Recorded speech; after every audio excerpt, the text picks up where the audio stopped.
I'm Gary Grider. I'm the division leader for high performance computing at Los Alamos National Lab. We just installed a new supercomputer called Trinity.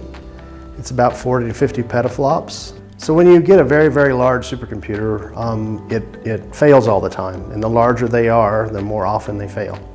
And therefore, you have to take backups of your active data so that you can keep forward progress. So over the last 20 years, when supercomputers became very wide instead of deep, there's been this march of processors becoming faster. And as processors got faster, memory got further and further behind in its ability to keep up. We're at the point now where memory is so far behind that that's really the whole problem, is trying to figure out how to write your application in such a way that it can avoid, waiting for memory a lot. And over the last, say, 5 years or so, we've had this problem that disk drives don't get very much faster as they get denser. That we needed a high bandwidth solutions to do this checkpoint and restart of data.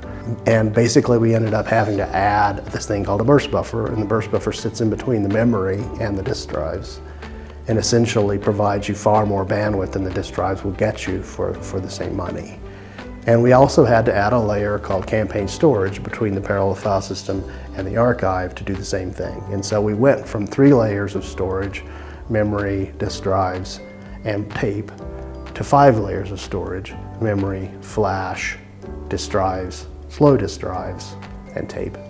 And we had to basically build the software that enables people to be able to use the machine with these more deeper layers of memory hierarchy and storage hierarchy. So we looked around, we didn't find anything out there to buy, so we essentially built this thing called MarFS. And MarFS is essentially a file system-like interface that sits on top of software that makes very, very inexpensive and fail-a-lot disk drives work for you.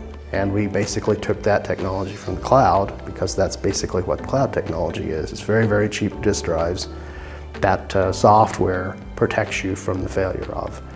And essentially that's what we're working on now, is trying to finalize that to get that all to work so that Trinity can be a productive machine over the next 5 years.